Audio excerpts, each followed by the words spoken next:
swamp. I was like, I used to, but I don't anymore. So beautiful though. Yeah, Grand Marais. Yeah. And that's where I actually had an experience of quicksand. Wow. Because I was walking along, I don't know if you exactly call it quicksand, I was walking along the shoreline after a very big storm on Lake Superior. And I hit this part of the beach, and I think it's beach, and I'm just going in. Because it was just kind of watery sand that hadn't really been settled yet. Yeah. And I had to do this, like go flat and get the hell out of there. You always imagine, like, it's like they say growing up, they make certain things like quicksand seem like it's going to be a problem you encounter all the time in your life. Yeah. I've yet to encounter quicksand. Yeah. But I know how. I don't know if that was technically quicksand. I think it was something. Thanks to everything from my youth, I know. Well, everyone's here. Dr. Evans is here. Okay, great. Before we get started, can I just ask, can everybody hear all right? We do have some overhead noise. Yeah. You're good? Oh, chairs here, great. Elizabeth? Thomas, It's kind of nice, I was thinking it'd be kind of nice maybe if you could increase the size of the people in the room and then, because we don't need to see us so much. Well, when I turn this, the PowerPoint on, you won't see us. Yeah, you won't see us at all. Okay. Yeah. I just did this while everyone's arriving. So yeah, so I think, with that, we can start. Just go ahead and start. Yeah, I'm going to do a very, very brief introduction. Okay. Because you should send me your CV, but I don't think I forgot. I don't think I really need to go too far. So welcome everyone to the dissertation defense of Felicia Priest. And Felicia Priest came to Wayne State in 2013, coming from University of Toledo. She got an MA that year, May 2013. And before that, she had a bachelor's in literature, English, from Oakland University. So she's well known to many institutions in southeastern Michigan where she teaches. So she teaches at Wayne State, Macomb Community College, Henry Ford College, and Lawrence Tech University. So this is a real moment of professional advance of the teaching machine, as Gayatri Spivak would say. I'm going to talk a little bit about our development of this project when I do my 15 minutes. So everybody on the committee knows what we do is we have a roughly 15-minute presentation by Felicia. I basically said the idea is to get everybody talking. Then we go 15, and I think it's good for me to go because I'm not going to be. I've had so many questions with Felicia. I'm just going to set a stage really, and then we'll go. I guess Carolyn, Elizabeth, and Kirk in roughly 15. Group discussion 15. Felicia leaves the room. We talk about the project. Felicia comes back, and actually the audience leaves the room at that point. I'll create a breakout room and ask everyone to join the breakout room until we're done. Yeah, that's terrific. Yeah. Excellent. We'll just join. So don't leave the Zoom. Just go to the breakout room when we're ready. Okay, so Felicia, it's your presentation. All right. So first of all, I think the first thing that I want to say is just thank you everyone for being here. As we know, this project is a long time in the making, so I'm excited to be here and I'm excited to do this.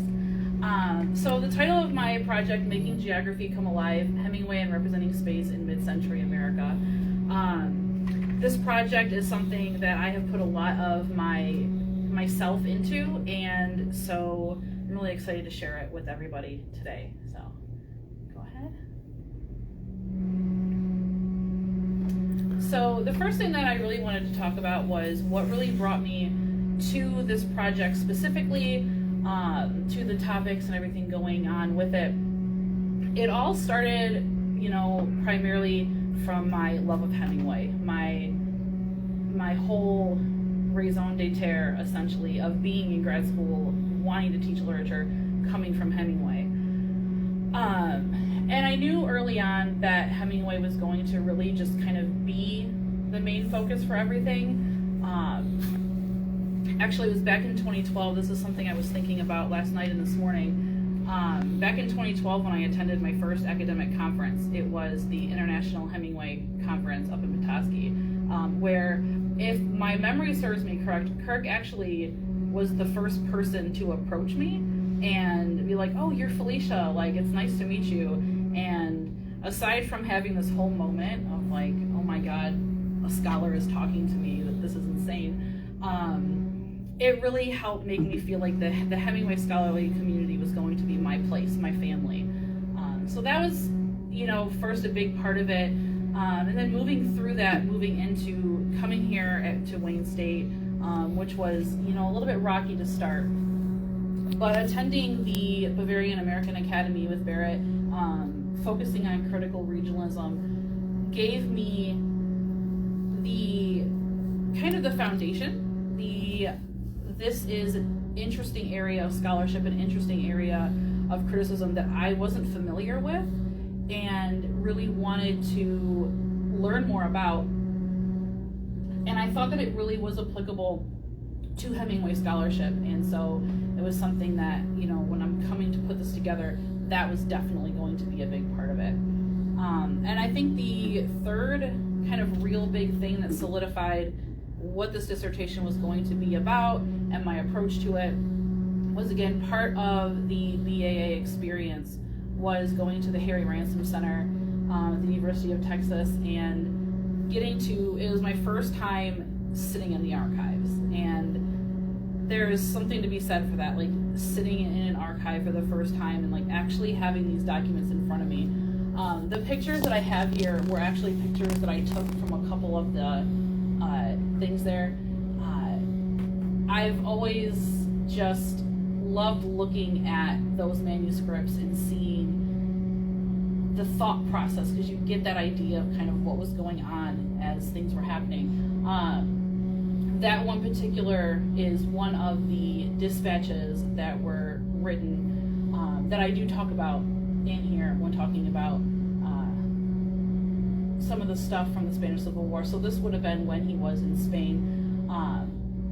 And while I don't really talk about the dispatch work he did for that, this kind of connects with that time period and everything. So yeah, that's kind of like what got me here. So, and then, talking about this process, what the dissertation process and journey was like. And this is one of my favorite quotes that, I usually do attribute to Hemingway, but, there's no fact that he actually said these words. It's something that a lot of people said something similar in the time, and he probably was one of those people. But there's nothing to writing. All you do is sit down at a typewriter and bleed. And I feel when it comes to the dissertation, that was really a huge, like, oh yeah, writing a dissertation. Like I went into it with this idea of, I'm gonna write a page a day and I'm gonna have my dissertation done in like this fraction of a time. And then you sit down to do it and the bleeding happens, life happens. So I felt like this was really a good way to solidify what that process is all like. There's been so many ups and downs, but every time I come back to the project, every time I've gone through, even this morning, reading through the chapters, I come across a sentence or something and I'm like, I can't believe I wrote that. Like, that's so good. It's definitely, I felt like this was something that kind of really resonated there. So the project as a whole, some of the biggest things that I took away in a more scholarly academic sense, first and foremost, the history of the National Geographic. The National Geographic was something that was a part of my childhood. It was something that I always enjoyed looking at, even if I didn't really go beyond just looking at the pictures and the captions as a kid. When I was a preteen and a teen, anytime that the local public library had book sales, they would sell old copies of the National Geographic for like 50 cents. And I would walk the 2 blocks home with a stack like this high, carrying it under my chin. My parents loved that there's now like heavy boxes upon boxes full of these throughout the house. But so it was really nice with this project to learn a lot more about the National Geographic as a society and a publication, and the role that it had in early 20th century America. And just kind of the cultural icon that it is. I really enjoyed having access to the archives of the National Geographic. Even though the archives, the website for their archives is a huge pain in the neck, I made it work. So that was probably like the biggest thing for me. I really enjoyed, obviously, with this project, getting the chance to look at Hemingway's nonfiction a lot more than I had previously done. My kind of approach to things, like whenever I am going to have to write something or present something or teach something, I don't want to do and say what everyone else has already always done and said. And so I have always been the kind of person to like push back against that. My first conference presentation was on Hemingway's poetry and arguing that Hemingway's poetry, while terrible, is important. It's so bad, but it's so good. So getting to kind of look at some of these things that, in my opinion, don't get the attention that they deserve was a really important part for me, and I really enjoyed getting to do that. Sitting there and watching, when it came time for The Spanish Earth, sitting there and watching that on repeat and pausing it every few minutes just to kind of get that dialogue and really see what was going on screen. That was a really great experience, a really great opportunity that I enjoyed. Along with that, I put on here as a personal takeaway just my love of language was able to really develop with this. One of the things about Hemingway specifically that I always enjoyed was the way he writes, the way he uses language, his description. And so for this, getting to really look at the words, each word on the page and what was going on was really fantastic. Something that really resonated with me. And something that I'm going to say kind of a little bit more about at the end is this project really connects with the way that like I do a lot of things in the classroom when I'm teaching writing, as far as language and description and things like that. So that was one of the things, as I worked on this and as I was doing my revisions. Like I said before we got started, I never ever wanted a career as an editor. I used to think that maybe that would be something I could do. I've definitely changed my mind. That will never happen. And the fourth thing, as far as a personal takeaway, was just the historical context of it all. I love history. I love learning about history. I think that history and literature necessarily have to go hand in hand.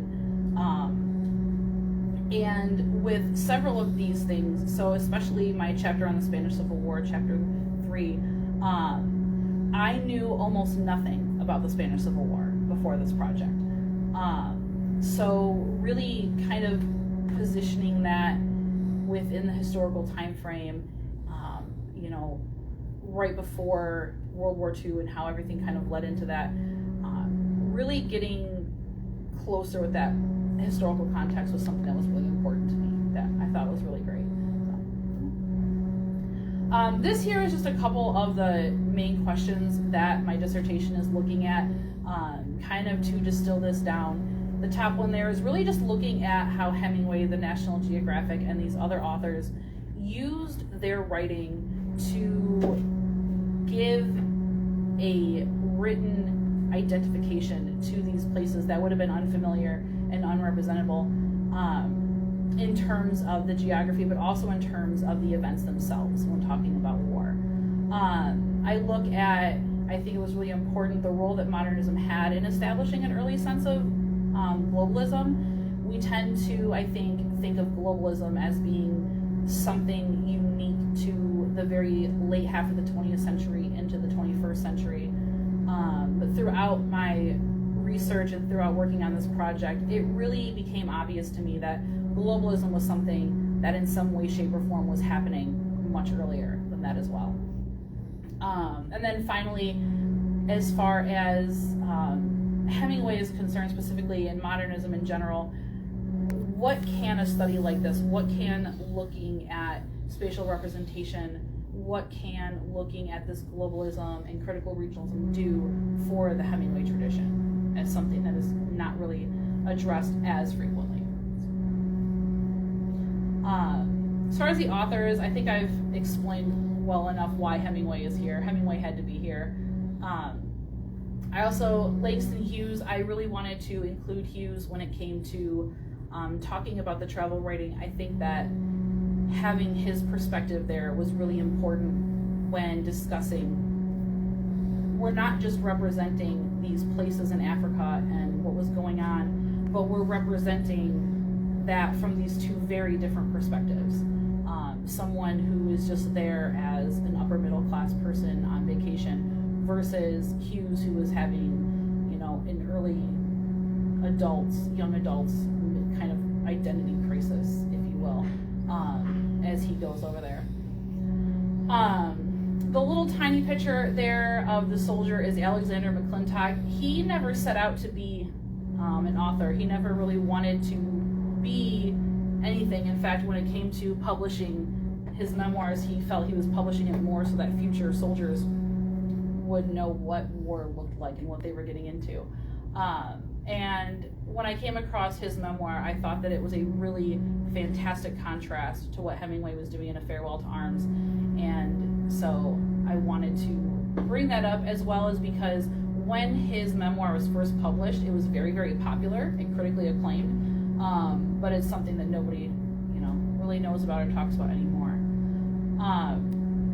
I've also kind of included a lot about why the National Geographic, like Hemingway, was just really important. Steinbeck, I mentioned in one of my footnotes in chapter 4 that, like, it bothers me very, very much that those two men were not friends, because in so many ways I see so many similarities with their writing, with their purpose, with what it was they were trying to do with their representation. So I really wanted to include some of that, and also because I think the writing in Once There Was a War is some of the best writing. All of Steinbeck's writing is some of the best writing, but I really like that as well. Martha Gellhorn, you know, I felt she was a really good figure to position against Hemingway when talking about the Spanish Civil War. Obviously, as, you know, one of his wives, that was something that was important to have in there. But also, what she did in journalism, you know, early in her career and even up to her death, I think was really important and something that should definitely be talked about a lot more. If you actually want to go ahead and skip to the very last slide, I think that's going to be the most important. The other slides here were really just kind of visualizing what's in each chapter and a takeaway quote from each, but that really isn't critical. It was more for me. As far as what I see this project doing, moving forward and going beyond this, the first thing I say in here is a dissertation for teaching. And like I mentioned earlier, at one point I had a very different idea of what my academic career was going to be, what I wanted it to be, what I dreamt for myself and visualized. And through the process of the dissertation, but also just through having the teaching experiences that I've had, it became clear to me that teaching was going to be more of a focus for me than research specifically. And to me, Hemingway is a very accessible author, that he can be taught on so many different levels, that he's someone that I do try to bring into a lot of my classes when I can.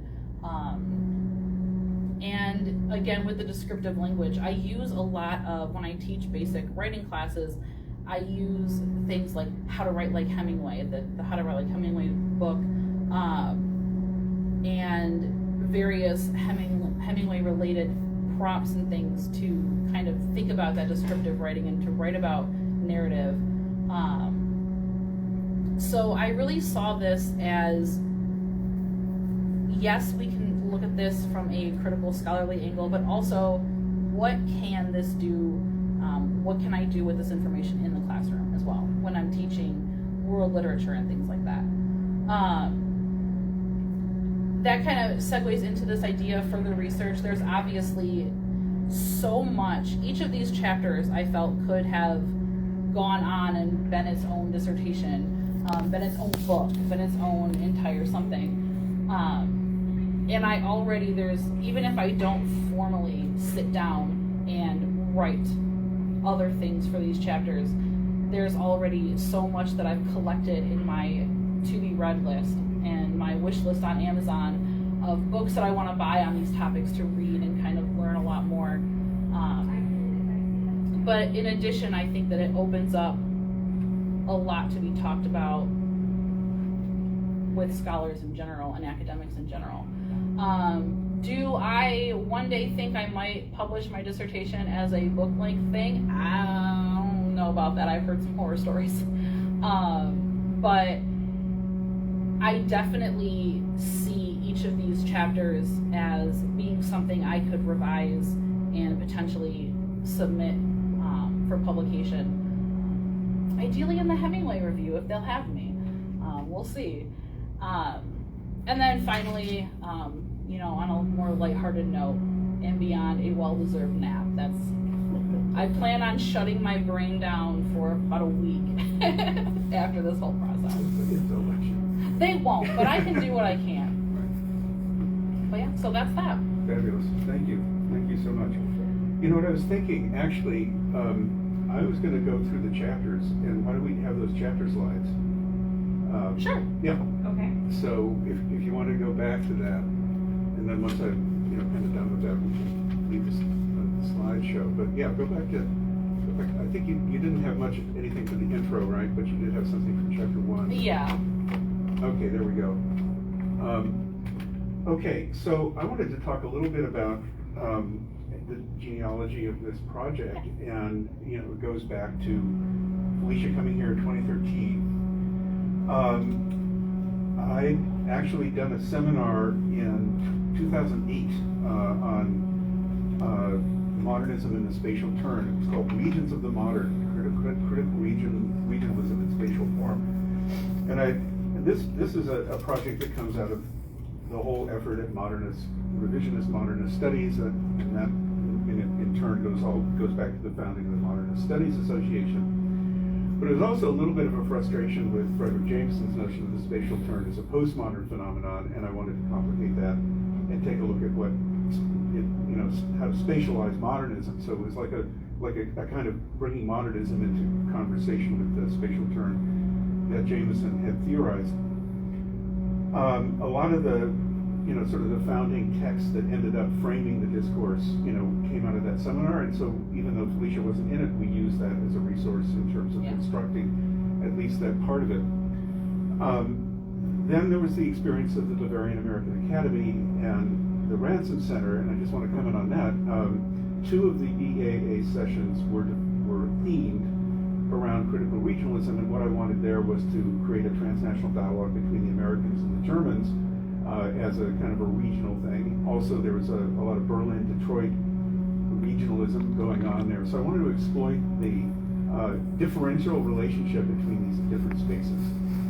And it was in San Marcos, Texas, boy, it was really something. To have a whole bunch of Germans getting on a bus, going up to the Pedernales River, right where Lyndon Johnson's from, and finding out about that. But also being feted at a Texas barbecue, and here we all were somewhere out there, and it really was a transcultural experience, and it was very valuable. But then going to the Ransom Center, and so Felicia rocket right into the Hemingway material. I, like a rocket, was going for Zukowski, and I learned some things about that. But she came out with I found 5 Hemingway stories that haven't been published. Oh yeah.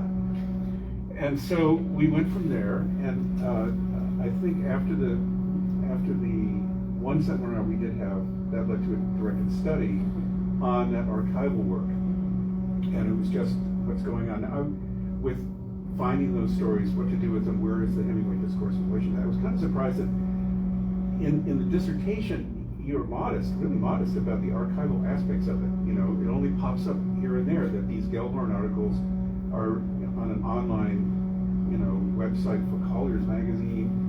You had to do a lot of stuff with the National Geographic to pull out all that, and that you found those 5 stories, 2 of which have been, now published. But still, They all have now been published. Okay. So then some of the key moments in this, I don't know how we ever started talking, but I know you wanted to do Hemingway, and I brought in National Geographic. Turns out we both have this in common. It's a cultural text. One data point on that. My father had, when we were living in Taiwan, had a bound set of National Geographics made with gilt dates and his own name on them. And so the whole point of this was, you know, this was the route for an upwardly aspiring working class subject who had professionalized and now had a role in, you know, kind of global America, that, you know, basically have and even own a roadmap to what the world looked like. And I've always thought that that was a really significant, you know, cultural text. So the first thing I did when I got to Wayne State actually was work Lutz and Collins's Reading National Geographic. And what I found was that the class specificity of National Geographic is really very clear. And in a working class audience in Wayne State, a lot of kids hadn't heard about it. So there was a real specificity to the class formation around National Geographic that I find very intriguing. And then Felicia's research on that, I think, was just eye-opening in terms of like the way that the discourse in the National Geographic proceeded. So we started roughing out, you know, frameworks for the project. And so there was always going to be a compare and contrast in a literary and a, let's say, cultural studies element. You were the one, however, who decided to, you know, drop in a third term in each of these chapters, which I found very fascinating. You know, that you triangulated, you just didn't do a, you know, compare and contrast. And each one of the chapters triangulates in a different way. Like National Geographic sometimes is very dominant, and, you know, we have to go there and really suss out what's going on there. In other chapters, it's sort of like an afterthought. It's not the most important point that you're making in the chapter. So there's a weightedness going on in this triangulation. I thought that was fascinating. So that leads me to then Hemingway. Just want to say something about Hemingway. You know, to do this project was to overcome massive prejudice against Hemingway. Up to the point, like, I'd never read Green Hills of Africa. I felt I couldn't survive this defense unless I did it, so I finished it last night. And why is that? Well, I first read Hemingway, A Farewell to Arms, in the context of the Vietnam War, and there was nothing I wanted to do with the, you know, the soft focus on war in A Farewell to Arms, which I think I read in 1968 in English 143B while we were bombing Hanoi, and it just did not set up a good. It wasn't a register at all of the war, actually. Although I remember the descriptive writing absolutely perfectly. I mean, I remember the same passages that you quote from, you know, from all the way back. So there's something really interesting about that. So Hemingway, you know, is one of those problematic authors for many, many reasons, and that, I think, that comes into our dialogue and into the project. So let's go to chapter 1. One thing in dissertation setup is, you know, I always like to think, first chapter, go to a major work where a lot's been said, so you get your feet wet, you know, having to deal with a large bibliography of already existing criticism, and you did exactly that. You look at the reception of Hemingway, both when it was first coming out and then later on, and you found a glaring blind spot in that work, which you then corrected with McClintock. How did you come? I want to know how you came across McClintock. I actually came across McClintock reading The Great War in Modern Memory. Yeah. Okay. So that was one of the texts being referenced in there, and some quote stood out to me, and I thought, this sounds like something that would be really useful. And actually using the McClintock text was kind of difficult because originally I had a digital copy that I was reading on my Kindle that wasn't very good. I ended up having to get a reprint hard copy of it because the book itself is out of print. So getting something that I could have my hands on was kind of tough. But when I did read it and read through it, I was like, this could not have been a more perfect text for what I was doing. Yeah, my World War I texts are Ernst Junger's Storm of Steel, which is one of the most depraved ideological works written about World War I. It's all about masculinity being steel-like. And the other term in that work is mud, and mud is gendered feminine. You know, it's what we shouldn't be is muddy or murky. We should be strong and steel-like, and so fascism is coming right out of that. Klaus Teweleit is the person that actually picks up on that in humor. Okay, chapter 2. Chapter 2 is absolutely a kind of asteroid in a chapter. The impact is extremely, it's really something. The material from the National Geographic, I was astounded by, actually. And so talk a little bit about that, what you found out about the ways that Africa was being discussed from the National Geographic from its origins to the... So when I was gathering the material for chapter 2 and looking through the National Geographic archives for articles, this was the only chapter where the articles from National Geographic were not published in the same time frame as the other texts being discussed. So the Africa articles from chapter 2 were all from, you know, the turn of the century, the first, you know, few years and decade of the 20th century. But I felt like that was really necessary because as we all kind of know, like when the National Geographic is almost synonymous with, you know, these depictions of Africa and what all that entails, as problematic as it is. So kind of looking at this was the foundation. We as Americans understand the continent of Africa almost exclusively through the lens of the National Geographic. Where did that start? What was that? What did that look like originally? And reading those early articles, which a lot of them were excerpts from, you know, longer published works by explorers, they were just awful. There's really not even a word to really say. As I'm reading it, I did a lot of my work at Starbucks, and I would be sitting in Starbucks like holding my head in my hands, taking breaks from the reading because I'm like, this is just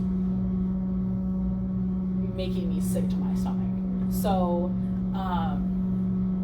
I thought that having that foundation there, and especially knowing what I know about the Hemingway biography and his upbringing and education, that when he was in Africa, there would probably have been a really good chance that he had in the back of his mind some of those similar stories, whether he read them in National Geographic or read them somewhere else, that it was definitely something informing what he was doing there. So I felt like that was a really important connection to make. And you say at some point that nobody has pinned down a specific reference to National Geographic or Hemingway speaking biographically, saying, oh, by the way, when I was a kid, I just loved it. You know, I read the buckets. We don't know that yet. Maybe Kurt is going to have a little insight into that, deeper into the Hemingway canon. You know, the second part of the chapter is the I really would use the term psychogeography of Green Hills of Africa. It's a term from the 60s.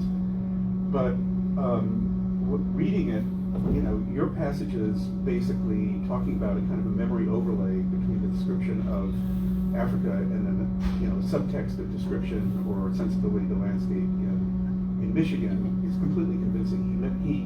He mentions Michigan like a dozen times at least, you know, and camping and so forth. You know, the whole experience of camping, and this is the mega deer hunt, you know, on a much larger kind of global scale. But I was also, you know, so there's a lot of the descriptive writing that is, you know, is incredibly lush and gorgeous. I also thought that Hemingway, in his description of the relationship of the ground cover, you know, trees, savanna, what kind of trees, mountains, valleys, rivers, was as good a describer in geographical terms as an academic geographer, from not National Geographic, but an academic geographer. So the one that I've studied actually that used is Carl Ortland Sauer, who was a mid-century geographer, the Charles Olson, who was a major person involved in the spatial turn. cited, and he would give these meticulous descriptions of the way that the landscape changed, under, let's say, when the frontiers, settled and so forth, and, in this precision. And so the scientific accuracy of Hemingway's geographical description is like unparalleled. Then there's a question of the ways in which geography becomes a kind of unconscious. And in reading Green Hills, I was just thinking, there's a kind of geographical unconscious here, and I couldn't dissociate that from a racial unconscious. Mm-hmm. And so I think bringing the racialized elements of National Geographic and the geographical overlay triangulates in a really productive and kind of explanatory way. I think at a number of points with Hemingway, and I think there's a way to explaining his what he's doing in Africa, on sort of in both terms. The one moment you mentioned, the description of the young wife and the husband who has a wife and they encounter her. She's bare-chested. So this is a National Geographic moment from the Midwest where young men learn about women from pictures in the National Geographic. And Hemingway immediately insults her with a crude descriptor. And then the husband protects her and separates her out from that gaze. And then Hemingway puts the husband down and denigrates the wife as only one wife of wives. He's so attentive to his wife of wives. So right there, I'm going to find a racial unconscious, that's in the middle of the geographical unconscious. But so just, that's appreciative really of the work you got. Say a little bit more about like the ways in which the spatial form is working in Green Hills and how you're thinking about it. And then I'm done. So I think I want to go and kind of build off of what you were saying about how Hemingway brings in those thoughts of Michigan so much. To me, Green Hills is this really fantastic kind of just, he's in Africa, he's there on the safari, but mentally, he's back in northern Michigan. He's there and he's constantly seeing these things as being similar, and the sense in general that he has of it. So I think, with Green Hills, it's a really good way to talk about that idea of spatiality in the sense of we are in one place, but this one place, even though it has these very specific geographical locations and demarcations, we could, if we wanted to, get into a vehicle or on foot in appropriate shoes and follow Hemingway's footsteps through Green Hills. But at the same time, you could almost plant yourself in any kind of massively nature surrounded area, that it's not wholly the one place, that it is all places. There's even a passage that says something like that, like all landscapes are sort of like sort of at the end of the book, and sort of says, yeah, we could be anywhere. Yeah. There's this kind of real collage sense there going on. Yeah. Okay, that's me. Carolyn. Thank you. I just want to say how much I enjoy reading your work, and how Thank you. I want to, maybe build on what Barrett was saying, which is that I think that ultimately the way that you organize individual chapters and how they work together really holds lots of promise for it to be revised into a book. I think, you should think about maybe one or two as articles, but I just felt like, I know that there was lots of planning and lots of drafting, but when it comes together, it's sort of just, there's just lots of layers there because of how you chose and how you put things together. So I just, want to give you my appreciation for that. I am just kind of following up a little bit on what you were just addressing.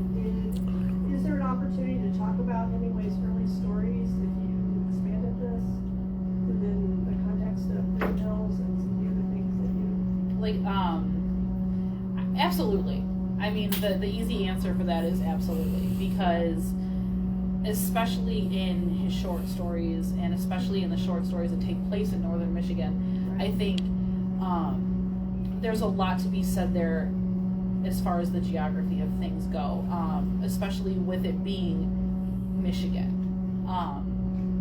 It was years ago that I read the article, but there was a really fantastic article I read while I was at University of Toledo on reading up in Michigan as almost a conservationist story. And so in my reading of Hemingway, in my understanding and appreciation of Hemingway, there is definitely this naturalist, very conscious of the geography of places that should be looked at there. So I think by all means, absolutely. Yeah, if you were going to expand this down the road, that might be a good place Mhm. to go, and it would be interesting to see how, what else you can bring into that discussion, and it might, really fit in really well. Yeah. And get you to you're at the point with, what you've produced so far, you're in the zone for a monograph. Yeah. But I mentioned, I believe it's in chapter 1 that I mentioned this. One thing that I thought was really interesting that I learned years ago as well was Rome, geographically speaking, being on the same latitude as Detroit, and we visualize them as being such different spaces. yeah. Detroit, Michigan is Michigan, and Rome and Italy are so different. But so, reading through Hemingway, especially reading through things with A Farewell to Arms, with his writing from World War II and everything, he's in a region of Europe that is very similar to what he would have been just on the other side of the globe. It's like, there's the cultural contrast, but there's this substrate Yeah, like, that is kind of very interesting to describe and to recognize. Mhm. One thing that I thought was really interesting was how in the different definitions of space that David Harvey develops, that relative space is such a rich kind Yeah. of concept for the work that you're doing. And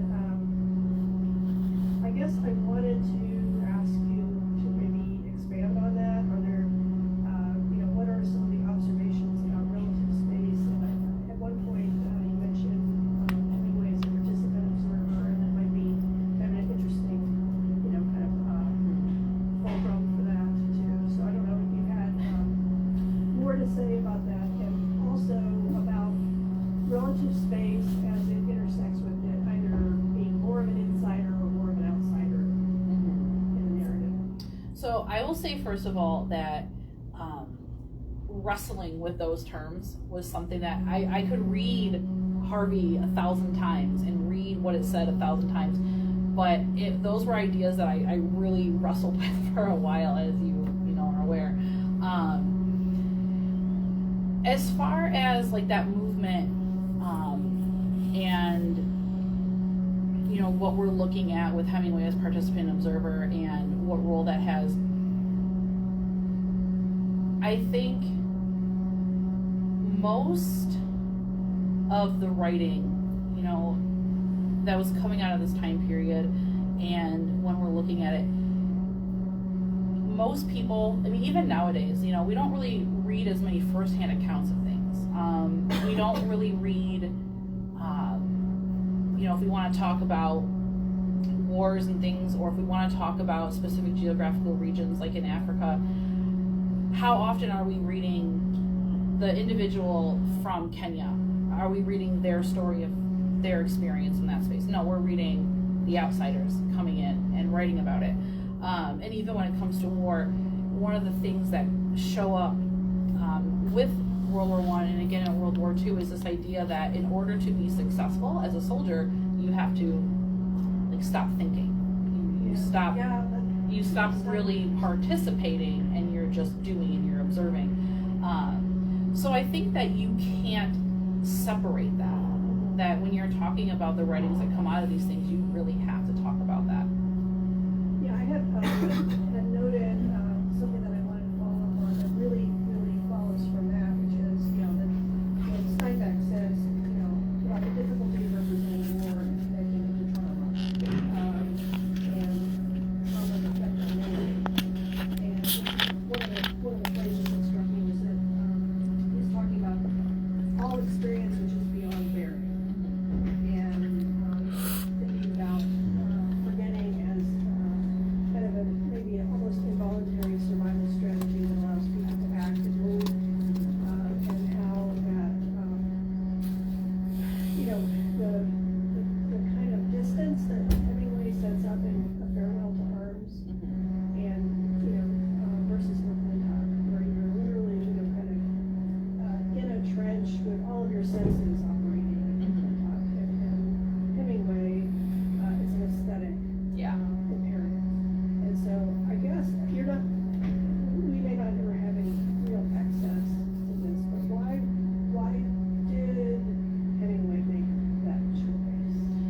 So, I think it's a really, really fun question. It's a really good question.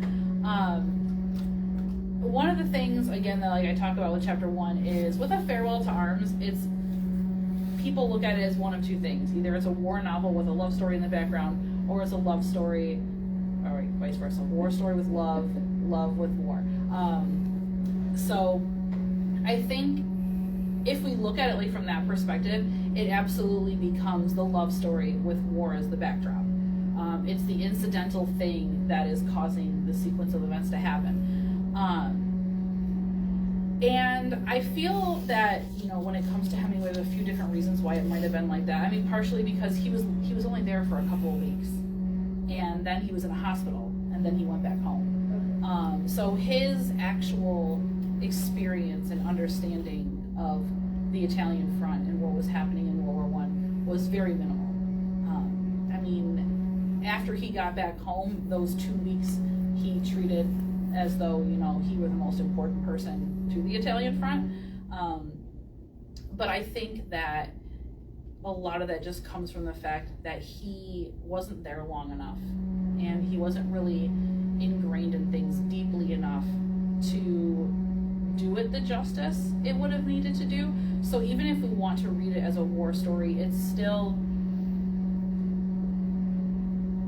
Hemingway, you know, as we see through his writing, really wanted to make sure that he was being, you know, accurate as he felt he could be or whatever. And so I think that part of the reason why it does stay as more of an aesthetic is because that's all he really knew it as. Yeah, I think of the, you know, obviously the generation that went through those things, the World War I generation is gone.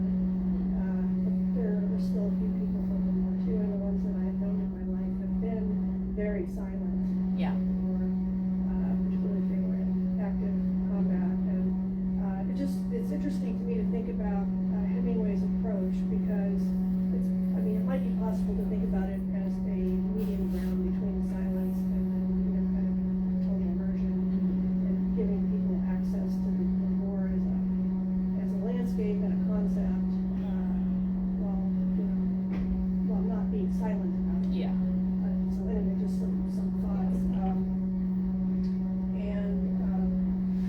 I guess I wanted to also just talk a little bit about how the iceberg theory is itself a spatial metaphor. Yeah. It's interesting. Right. Maybe this is kind of related, and it'll be the last thing that I ask, which is about the spareness in storytelling, and how, you know, if you have, you know, other things that you want to say about how readers interact with kind of the, you know, kind of open interpretive field. It's a more open interpretive field, I guess is how I might say it. I really haven't thought about it like from that kind of an angle, but I mean, whether we're talking about, you know, Hemingway's writing specifically or anyone's writing throughout here, I think, and I feel like taking it from that, it has to be broad and open to interpretation is really important. And this is, you know, going back to that idea of like how this kind of relates and plays into what I do when I'm teaching, is the idea that within reader response theory, that the text exists based on what the reader brings to it. And I think that's really important, because as someone who is from Michigan, grew up in Michigan, loves up north, I'm going to read Hemingway, and I'm going to read the Hemingway landscapes in that kind of same romanticized, loving way that he's doing it. Whereas when I read some of the other writings in here for places that I haven't been to, I'm doing the same thing that we see people doing in the National Geographic, is I'm going to talk about and I'm going to understand these things through the lens of my own notions, which ironically enough come from the National Geographic to begin with. So I think if we as like humanity wants to continue enjoying literature, we have to kind of do it that way. Thank you very much. Thank you. Dr. Evans.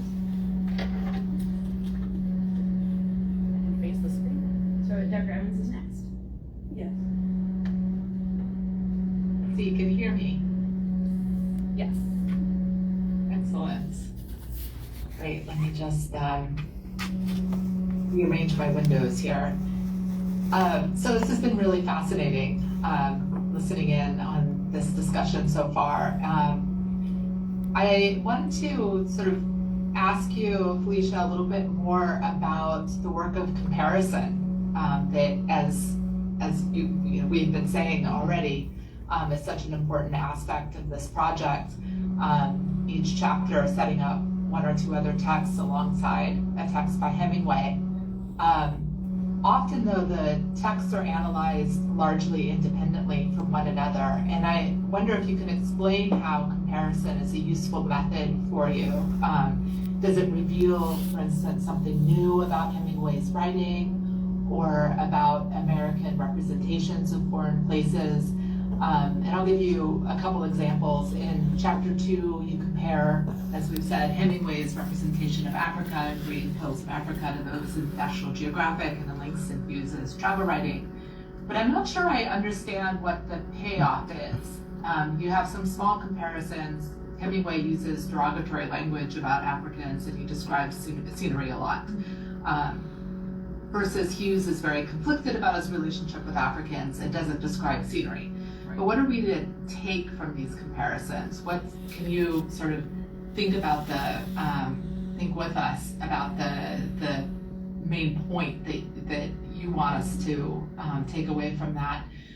Or to take another example, in chapter 3, you write quite eloquently about the film The Spanish Earth and about Martha Gellhorn's Collier's articles, both of which you compare to articles in the National Geographic.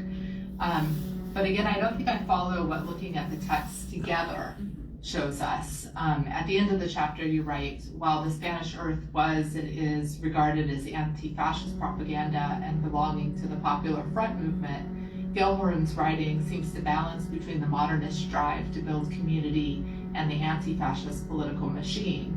Whereas the National Geographic, with their quiet avoidance of politics during the 1930s, demonstrated their complicated and troubling position on the European political climate.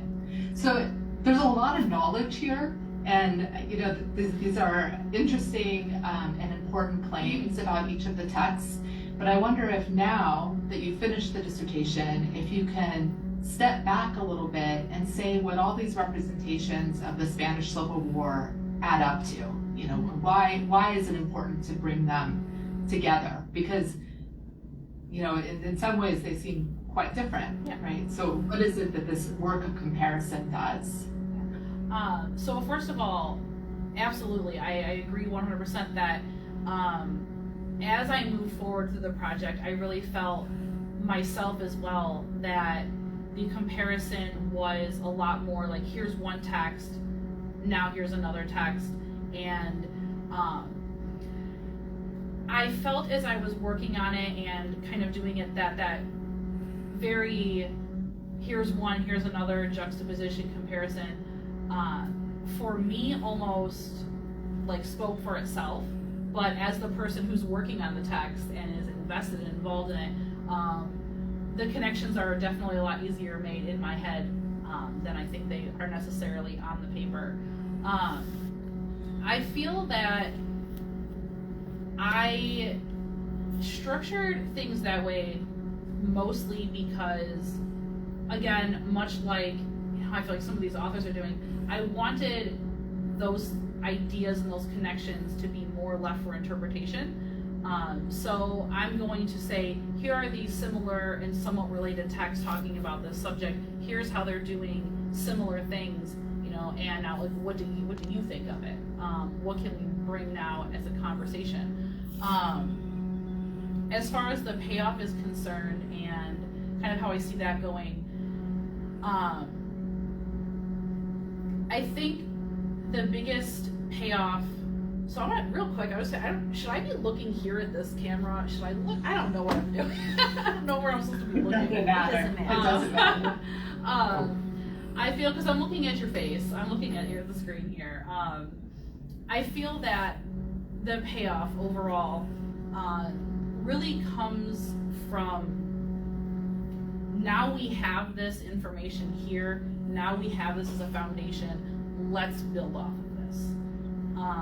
So for me, it's seen as more of a foundation to something greater, something larger, where there's going to be a lot of connections that can still be made, that just aren't necessarily here right now. So are these connections that other people, other critics haven't been making, and putting these texts side by side?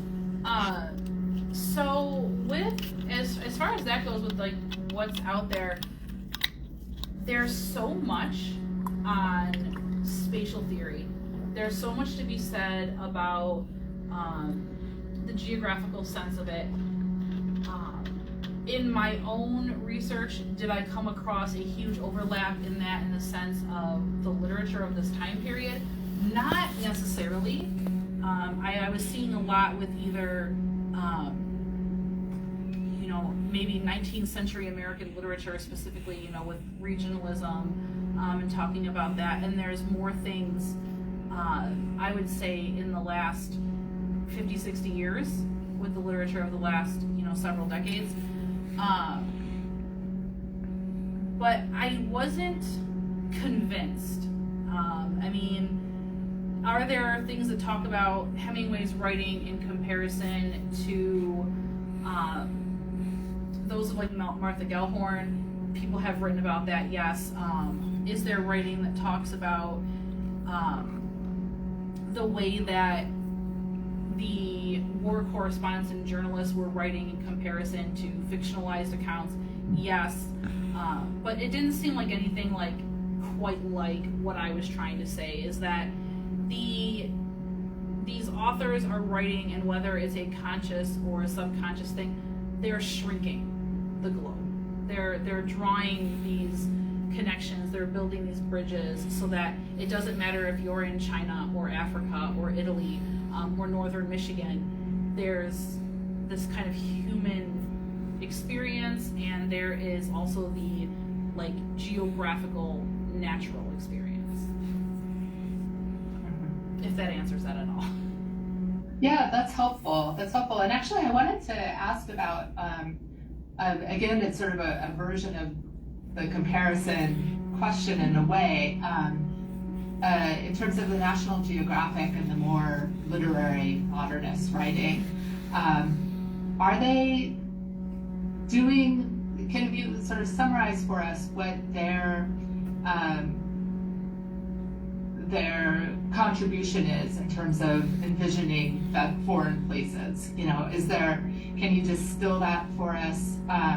You say, really interestingly, about the National Geographic, that it provided readers with an opportunity to travel vicariously through their contributors and created a space where the unfamiliar was exoticized yet also familiarized. And I wonder if more literary modernist writing did the same thing. Like, it seems like, in some ways, Hemingway was doing some of that work, particularly in sort of transpositioning the the Africa scenery with the northern Michigan scenery. But at other times, it seems like there's more of a sort of, as you write about the experience of the other in encountering those foreign places. I guess, can you sort of talk a little bit more about how you see nonfiction reportage in comparison with deliberately literary American modernism? So that was initially with this project. I had thought of including only nonfiction texts, that I wasn't going to incorporate any of Hemingway's fiction writing, because I wanted to, as I said, kind of not talk about the same things that everyone else has talked about forever. But I think with the bringing in the literary and talking about that is because that's what people were reaching for, in the sense of, almost like an escape. Okay, so we're going to read fiction because we want to immerse ourselves in this fictionalized, whether it's fictionalized with a degree of realism or not, this story. We're going to immerse ourselves in this story. Whereas, if you pick up a newspaper or a magazine and you pick up the National Geographic, you go to it with a different kind of purpose as a reader. And I think when we're talking about what this representation looks like, there absolutely has to be a difference between the literary and the nonfiction. National Geographic, their whole mission is, we're going to, the world and all that's in it, that whole, we're just going to cover everything and talk about everything. And especially in their earlier days, a lot of the articles had a very literary element to it, especially with the articles that did come out as excerpts from travel narratives and things that were written. And I think a lot of that has to do mostly with style. If you want someone to read something and enjoy it, you have to have that literariness to it. And that's part of why National Geographic was so successful with that specifically.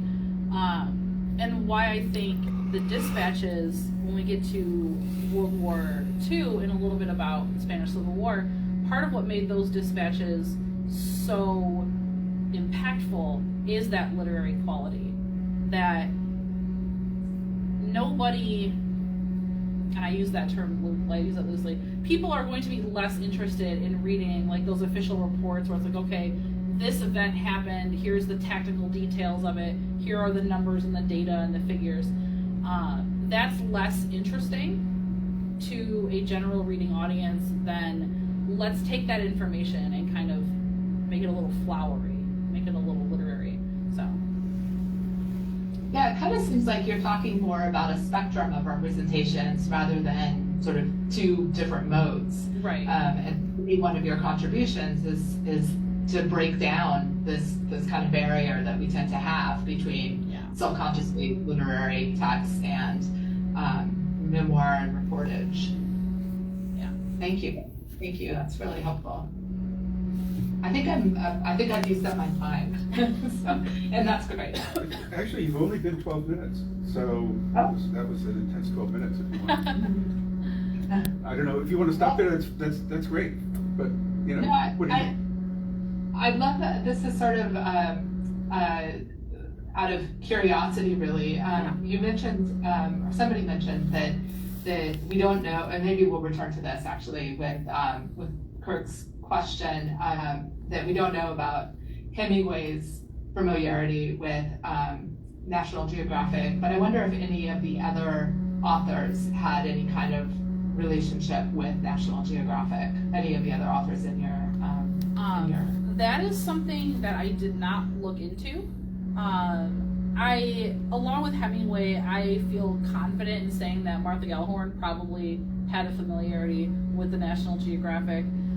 It would make sense to me that in some way, shape, or form, Langston Hughes would have had experience with it. Steinbeck, who knows? I feel, should he have? Probably. At the time he was doing this, maybe not so much, but he did write a lot of more scientific type writing. So it wouldn't surprise me if he kind of was modeling things after that.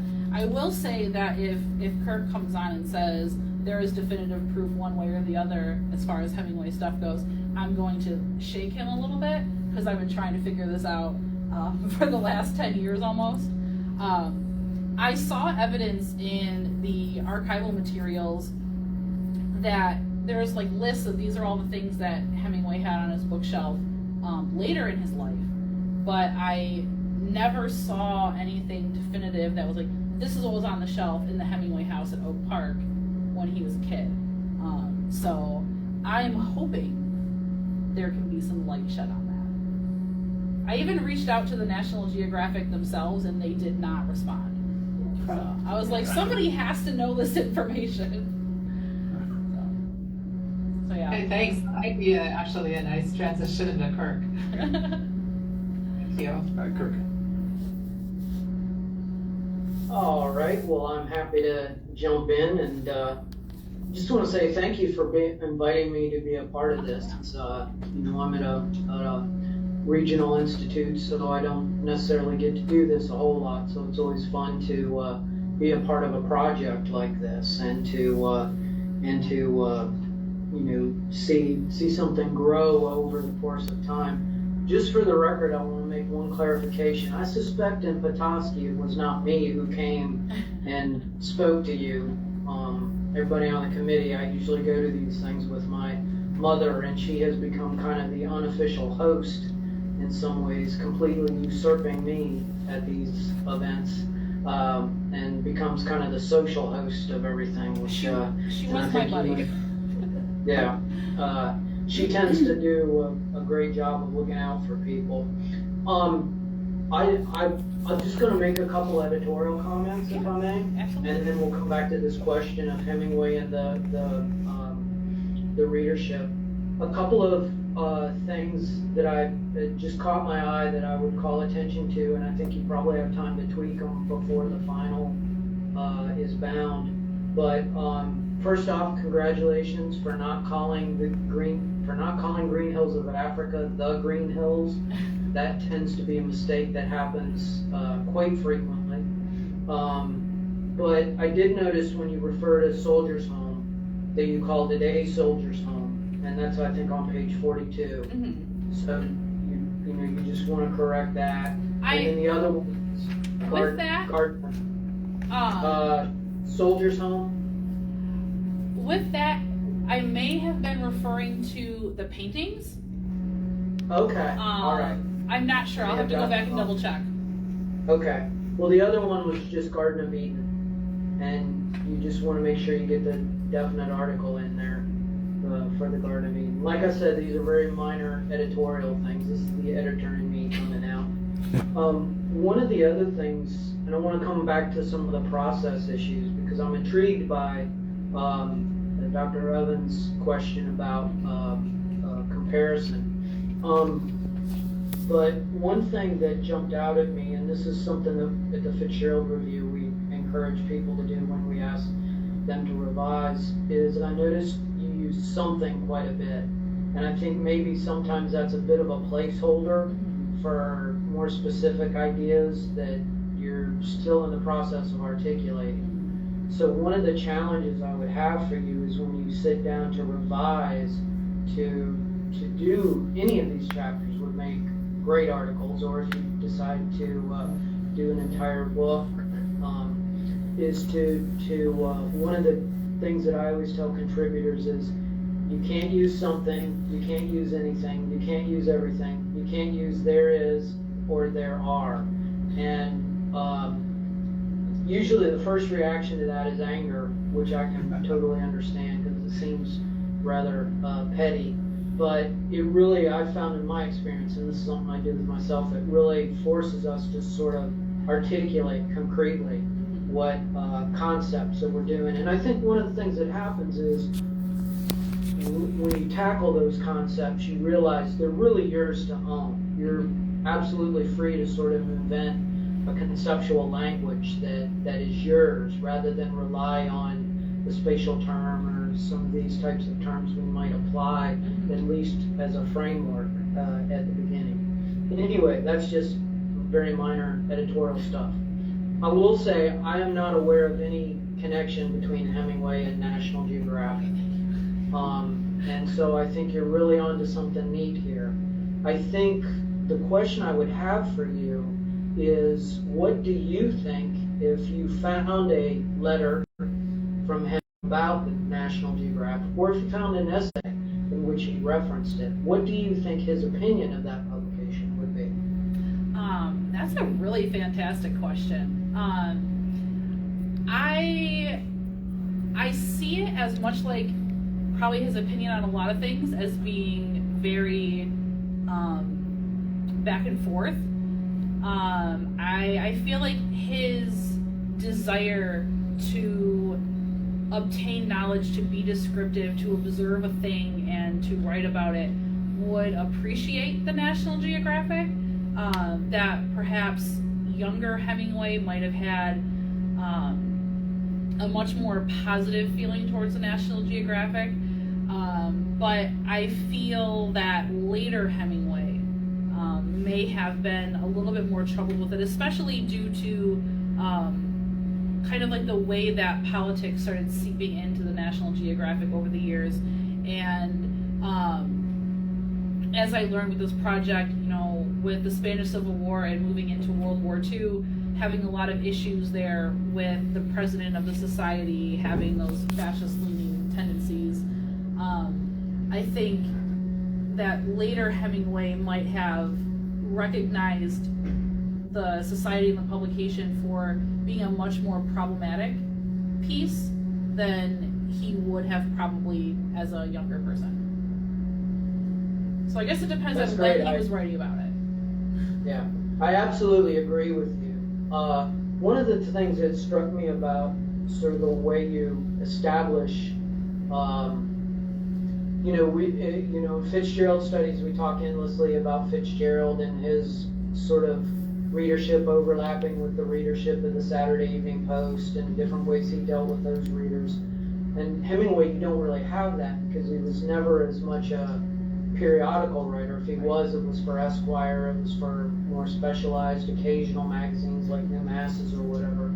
But I'm really intrigued by this idea of the readership of Hemingway and National Geographic overlapping. I could see myself if I had been a teenager in the 1930s instead of the whenever I was.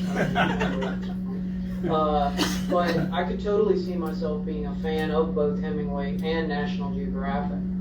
And you talk a little bit about how both of those, both he and National Geographic, kind of, were aiming to reach, and I don't like the term middle brow, Right. but a general audience. Hemingway never, and you make a great point, Hemingway never wanted to be a high modernist. Right. He saw a lot of those people as being sort of almost onanistic in their experimentation. But I'm wondering if you could talk a little bit about, if you were to, let's say you were to begin an article making an argument for why we should read Hemingway alongside the National Geographic, sort of based in the idea of a fictional Hemingway National Geographic fan, what is that person looking for in both of those texts? I love that because I really agree that there is something about both the National Geographic and Hemingway that they're related in a sense that the overlap almost seems obvious. At least it's part of what connected me to it anyways. I think that as far as like what would the readership, what would those expectations be like, the thing about Hemingway, especially as Hemingway is writing landscape, as he is doing the geographical stuff, for him it's less of that distant observationist kind of thing, whereas in National Geographic you have someone going in and they are observer, they're not participant observer, they are going there, they are making their observations, they are acting within that space and then taking it and writing about it. You could have had someone from the National Geographic and Ernest Hemingway go to the exact same place and come out and produce a piece of writing, having been there in the same place at the same time. And the difference is going to be that the National Geographic will have more of that like cold, distant, quasi-scientific sense to it, whereas for Hemingway, those spaces, he treats them with the same kind of respect and reverence that he would treat a person with. It's more alive, it's more, there's more of sort of a loving relationship. So if you wanted to read two things on the same subject side by side, it would be I'm going to read this kind of to get the meat and potatoes of it, but if I really want to know how to appreciate that space, I'm going to go and I'm going to read Hemingway. That's great. I love that answer, and I think you're really onto something there. Kind of related to that, there were two adjectives that jumped out at me that you used a couple times in his descriptions of landscape, and one is the word sentimental on page 87, and the other is sugar-coated on page 62. And I think those are both very interesting because, and feel free to correct me, but my sort of very old-fashioned sense of Hemingway's relationship with the landscape was he was, trying to do that sort of start with realism and then kick it up a notch so it's just a little bit of imagism in there and it becomes like Cezanne, and you're basically trying to create the landscape better than what it is in reality, supercharge it in a sense, but not so much that it's unrecognizable. It's something beyond photographic realism, I guess, is what he aims for. I'm kind of curious what you see his relation to landscape is, and why is that important to him? And then can you connect that as well with the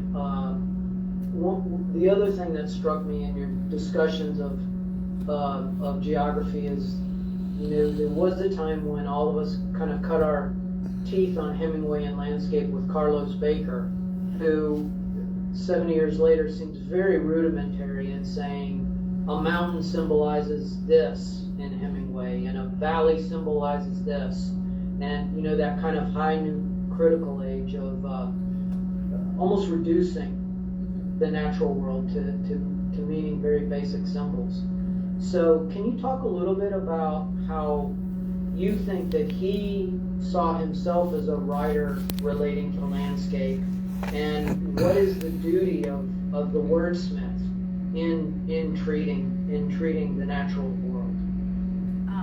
Again, I think that comes and goes back a lot to just his childhood and his upbringing, that you don't spend your formative years every summer working a farm and not develop some kind of a relationship with the land itself.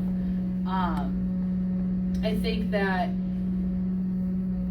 as far as like that sentimentality goes and looking at that representation, I think Hemingway exhibited this like very symbiotic relationship with the land, that it was not so much just a space to be existing in, taken over, conquered, built on, etc., but that it should be appreciated and valued as what it was.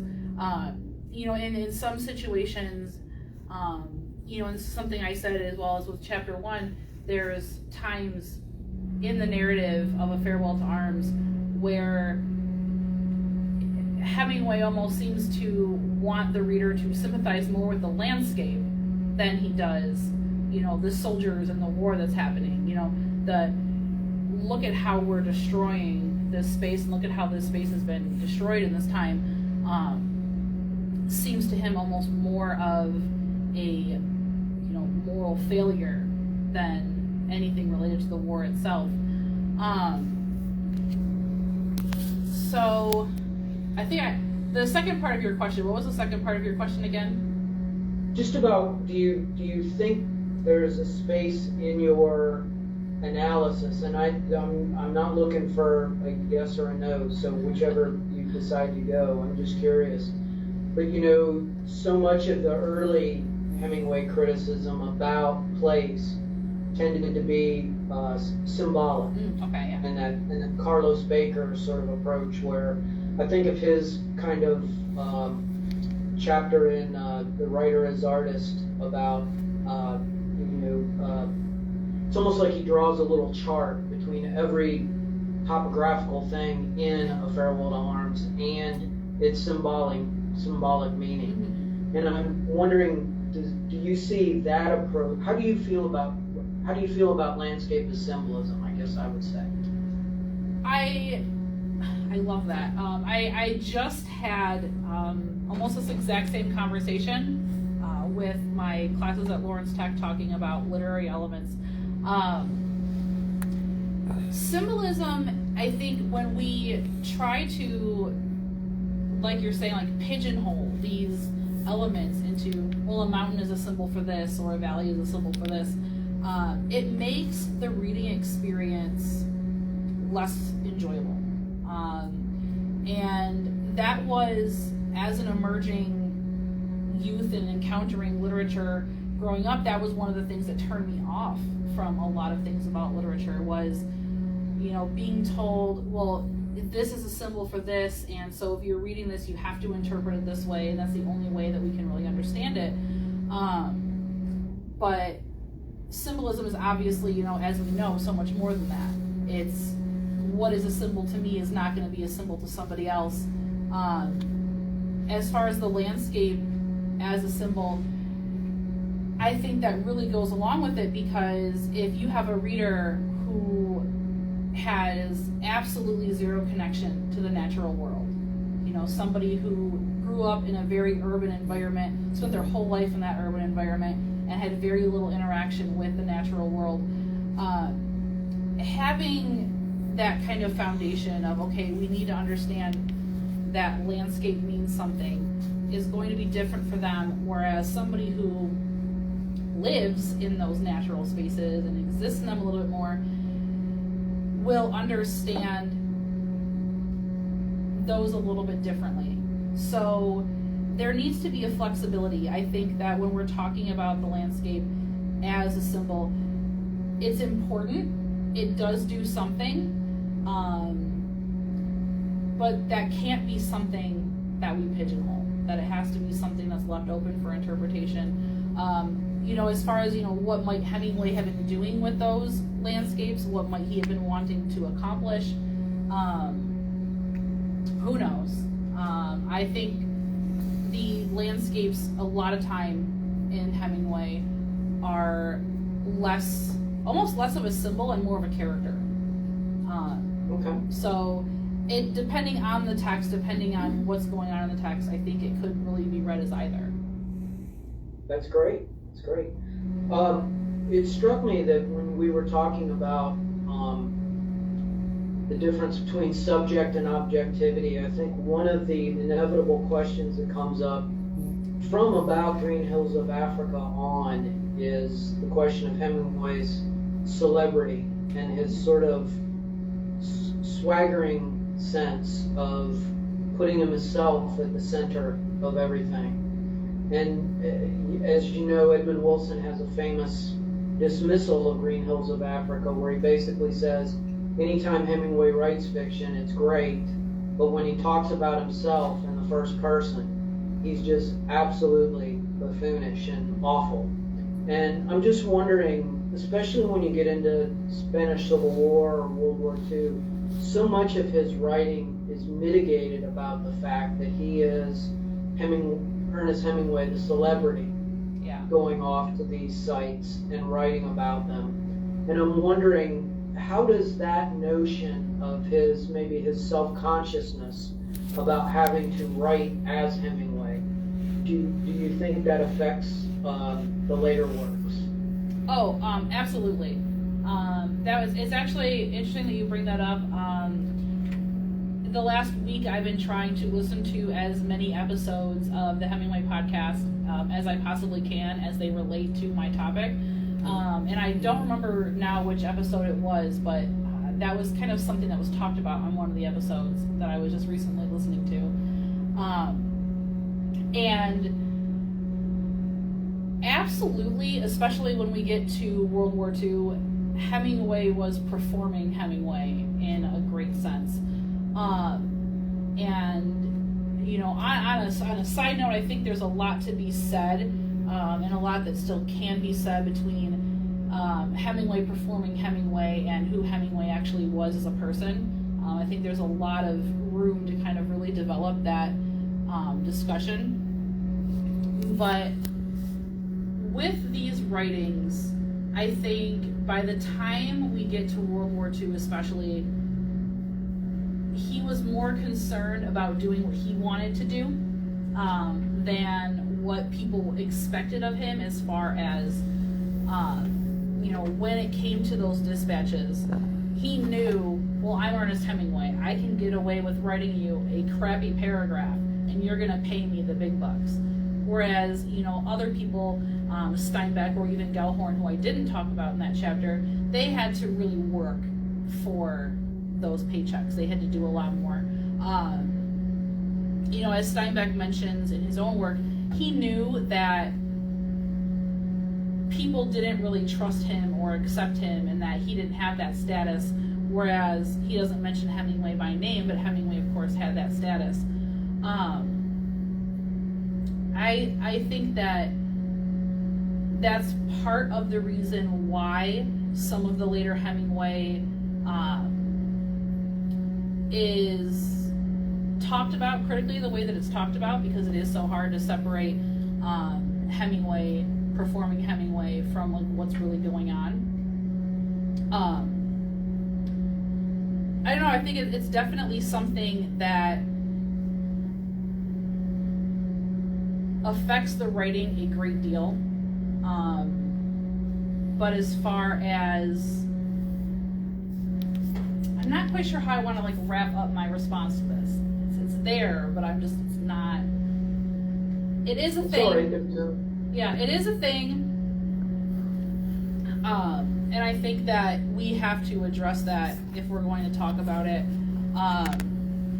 And that's one of the reasons why, personally speaking, I think those short stories took so long to get published. Because one, Hemingway is obviously the forefront character in it, even if he doesn't necessarily come out and call himself. And why those dispatches and things that he wrote during World War II are looked at a certain way is because to him it was just, I'm just going to tell a story and I'm the main character. I'm not giving you these dispatches. I'm not telling you what's happening in China. I'm just telling you about what I did when I was in China. So there's definitely kind of a disconnect in what was going on there. Great. Now we get to the process question. I'm very curious, and this again relates to Professor Evans' question about contrast or comparison. I'm sorry. Tell us a little bit about how you write these chapters. Do you sit down and do you sort of do you do an outline? How do you sit down when you stare at the blank page? How do you figure out where you're going? Well, like I said at the beginning, I sit down and I bleed, and it just happens. It's the easiest thing. No, I do outline. My outlines tend to look more like a Q&A, where I will ask myself a question like, okay, so if we're talking about whatever chapter, Hemingway in World War II, what is it I want to say about this? And I ask myself questions about the texts and things that I'm talking about, and use those questions to develop the ultimate writing. I answer the questions within that document, and then I build off of it and transfer it to something else. With the writing process, with this, it was one thing at a time. And I think that something that is a little bit too obvious in the writing is that I would sit down with, the Hemingway text, and I would read it and I would write about it. And then I would set it aside, and then I would move to the National Geographic and I would read that and I would write about it. And in hindsight, I think that's one thing that I wish I would have done a little bit differently, is find a way to kind of intermix those things a little bit more. I'm glad to hear that. I think that's great advice. One of the things that I was going to do was put this in composition terms, because I know you teach a lot of Comp 1, but I find, and I ask this question because I'm sort of struggling with this myself, I've sort of gotten to the point where I can't write anything short, that I always have to overwrite and then cut and waste a lot of time finding the structure, and I just have never really outlined myself. I just have sort of assumed that I kind of maybe gave my intuition a little more credit than it deserved. But it strikes me that you have great opportunity in each of these to sort of now sit down and think of converting them from the AAA, BBB, CCC structure to the ABC, ABC, ABC. And I think that might help address those questions that Professor Evans is saying, what does it add up to in the end? I think that point by point comparison or contrast, at least for me, really helps me organize as a reader what the main takeaways are. It's just difficult to do on a first draft, and I think you have to have something there to know how to reassemble the parts. Yeah. So that might be my revision recommendation. My other question was, you mentioned the Hemingway review about possibly revising some of these chapters for submission there. I will say, you said if they will have me, I can tell you they would love to have you. I mean, they are a very open journal and very welcoming. That said, they're also very exacting, and they take people through a lot of revisions.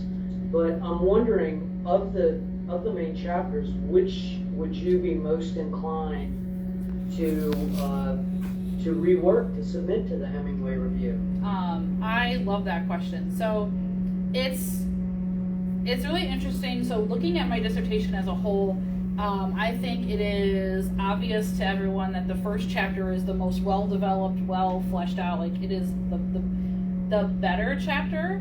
But the chapter that is my favorite chapter, the chapter that I really want to see myself put more work into and something like that, is chapter 2. And that's, I love Green Hills of Africa. The first time I read Green Hills of Africa, it was this whole, like, this is the most beautiful thing I've ever read. It was fantastic. And when I read the criticism, the early,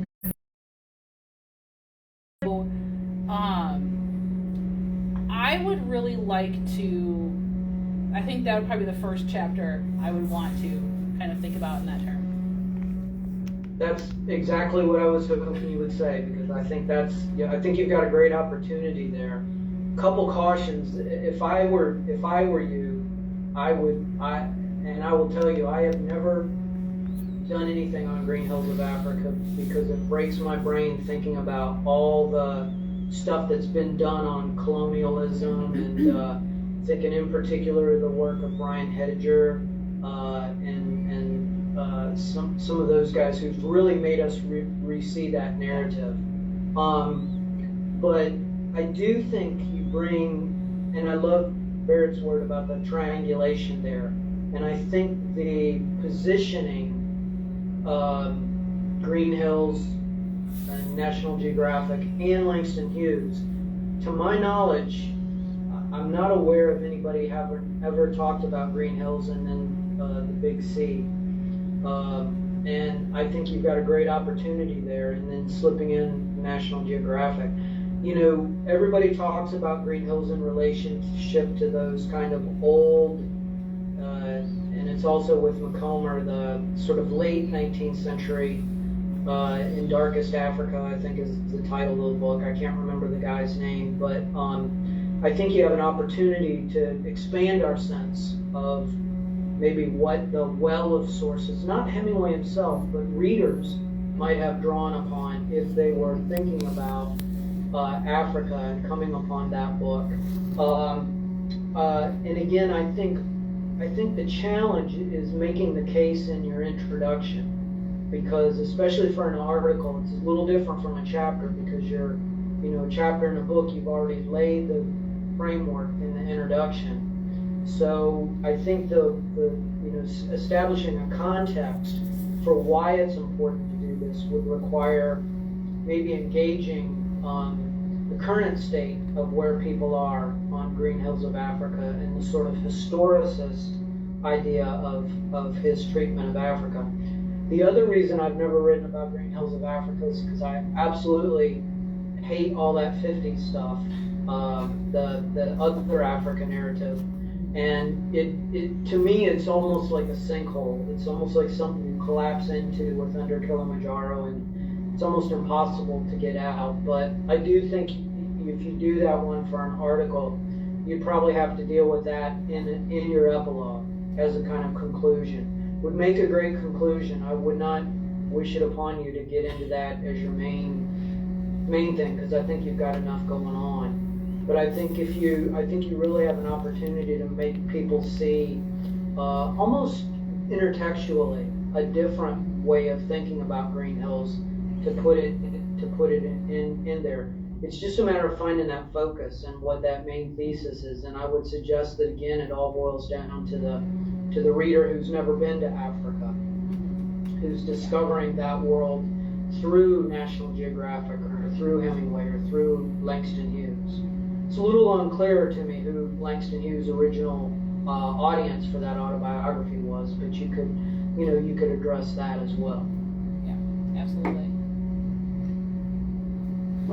Well, I think that's yeah. my time there. I don't want to go over and hog the Zoom. I'd like to bring it all in within 2 hours, and we're at 12:35. So basically the format here is open discussion, and I think we've kind of brought a lot of stuff onto the table. I don't know how much farther we need to go, but it's a little bit like, what is it? What's the religious group? Anybody who wants to speak, Unitarians, I guess. I certainly do. Oh, I think There's Elizabeth. Yeah, let's go. Thanks. I just wanted to follow up on these wonderful recommendations about revision, and I was really excited to hear that you're particularly thinking about Chapter 2, because I also found this intriguing, and I really like the sort of ideas here about how to bring the comparative aspect to be even more generative, and to forefront your thesis a little bit more. I wanted to add one important thing that I think should be a part of your revision process, and that is to see what scholars have said about Hughes in particular. I don't think you cite any scholars on that text. I did an MLA bibliography search, and there's certainly stuff out there. This seems particularly important because it's some of the representations that you show are so problematic. So what can other scholars do to help in sort of understanding that text, particularly people who are more have dealt more with sort of his particular background and set of concerns that he brings to the issue. So I guess that's sort of one really important aspect, I think, of revision, is to sort of make sure that you're really in conversation with other critics, and to show it. One thing I've really enjoyed about this conversation is that I have a sense of how deeply you've read and how much you've thought about all these different approaches to the text. But I think you want in your revisions to also make clear to the reader that you're aware of what other people have said about Hughes in particular, and this is what you're doing differently. You mentioned at the very beginning in your remarks that you like to, read against the grain, basically. You like to do something different, and I think if you highlight a little bit more for the reader how it's different from what other critics have said, and then use the critics where they're useful for you, that would help us to see, the richness of reading it against the grain. But I want to thank you and encourage you to take it to the next step with those. Yeah, it was with Hughes. It was kind of tricky. I don't know if it was just my own shortcomings with the research or something else, but I was having a really hard time finding things related to kind of what I was going for, what I was trying to say. There was a lot of information, on all this stuff Hughes related, whether it was him and his biography, whether it was the Big C specifically, but it didn't seem like there were the things I was finding a whole lot kind of in the vein of what I was looking for, which is why there is that huge gap there. That's like, there's so much to say about Hughes, and I just wasn't picking up on what was already available. I think that could be useful to say as well. You know, if you've done good, thorough, responsible reading of the scholarship and you haven't found people really addressing this, you know, go ahead and say that. Yeah. And you know, bring in people as they're useful, as you know, as they can sort of help you to shed some light on some of the more problematic, especially the scenes of sex work in the story, you know, or in the autobiography. You know, what are we to do with that? Right. Surely people have written about that, but you know, you can talk about the gaps in the scholarship too, which, you know, makes sense. I mean, when you bring together two texts that aren't ordinarily talked about together, you're going to notice that there's some glaring oversights in how, you know, we approach one of those texts. So I think that's great, and it adds to the richness and relevance of what you have to say. So I agree 100%. Usually that can be done in a sentence or two. Yeah. You know, you say X talked about this, Y talked about this, but scholars haven't talked about Z. And I think, you know, it strikes me that one of the reasons that we may not, editors may not be emphasizing that enough, because the old review of literature section that used to be mandatory in some of these bigger projects has kind of fallen out of popularity, because we tend to think of them as being kind of unglamorous overviews that kind of take up space. But I think, again, you can set that up very quickly in your lead-in to the Hughes section. Well, the lit review is there in the first chapter, and that's in a way I can show you I can do it, you know. Yeah. And so that was that. You know, even though some of that stuff was like, you know, maybe rehearsal, but it, you know, it set that stage. Liz's point about comparison and her picking up on that, I agree that, you know, the setup and the juxtaposition and the triangulation, you know, it has incredible payoffs. Not all of them are in the project at this point, and so we talked about the you know, the chapter summaries and the intro as being a little bit more minimal than they could be, but this is a time factor. Same thing with the, you know, like what's the payoff, Felicia, with this entire project? And that's so not what we're doing in this discussion. We're going into this incredible amount of you know, implication that's going in a lot of directions. But something about the juxtaposition and the whole concept of critical regionalism and the proto-global nature, spatial aspect of the project, I think are connected. And so what one wouldn't want to do is say, okay, these are all part of a similar cultural logic in the same historical period, and look how they all, you know, go together nicely. Actually, there's fault lines big enough to drive a truck through, several of them. And so preserving that gap and discontinuity or disanalogy, this goes to the myth and symbol school of American lit, you know. What it fails in really is the disanalogy, or the, you know, it has a really hard time dealing with the negative. And it needs to have a much stronger account of that. You're talking about the winning the West, huh? All right, what else is going on? It's the, you know, with the erasure of whole cultures at the same time. So it's a massive critique of a kind of Americanism, and where I see that coming in the project is really the concluding chapter, where it could have converged on an American voice in the global order, you know, with World War II, and it didn't. And I thought it was going to a lot more. There was a lot more discrepancy between what Hemingway was doing, seemingly kind of shirking his war role for whatever biographical reason. Steinbeck kind of being the pinch hitter who comes in and continually hits the home run for the folks back home, giving us what the Stars and Stripes was also giving us, a little bit higher level, but not much. You know, that's my take, knowing that publication.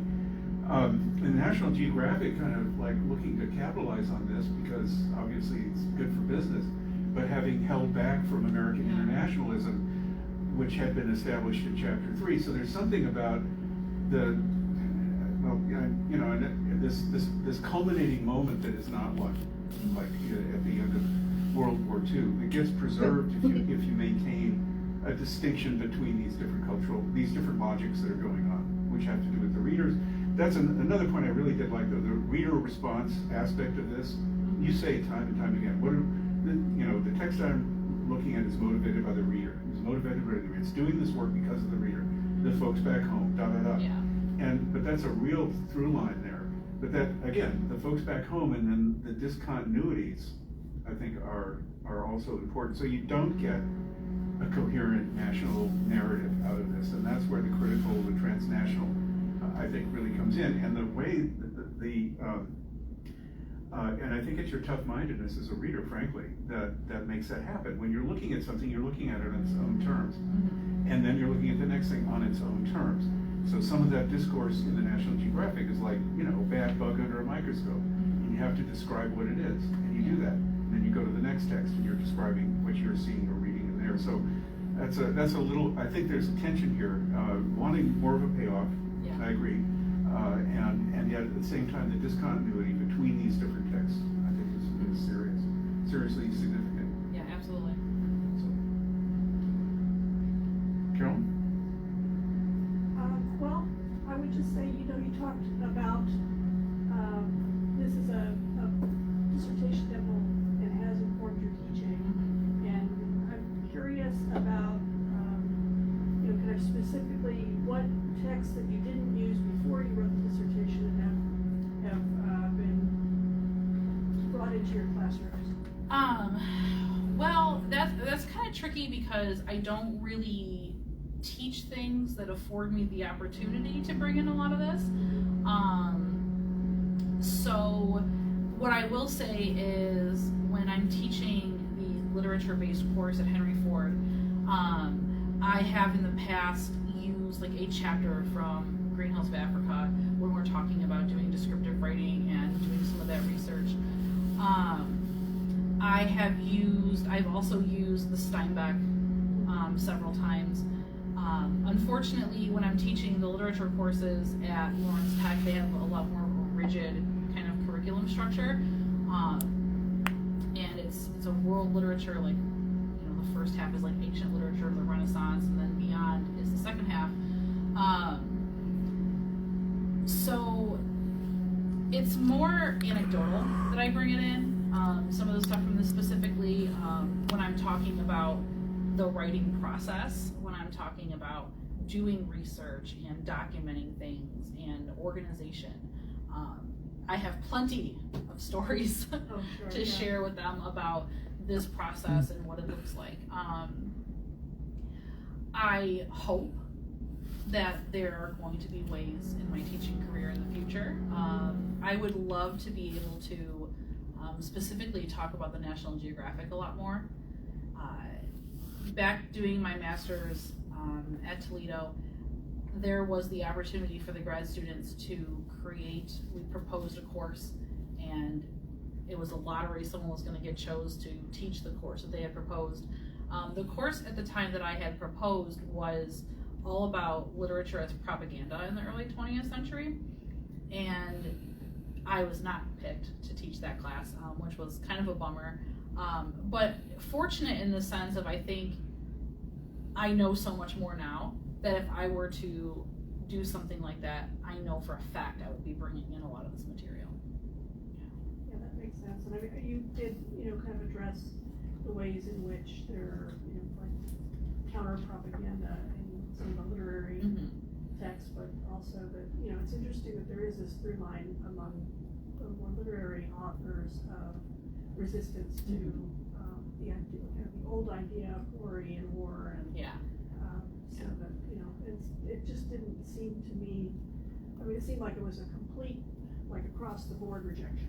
Of that within the authors. Yeah, absolutely. Thank you. Well, we have a really difficult decision to make here. So It's time for folks to leave the room, and if you could like just go to the other room and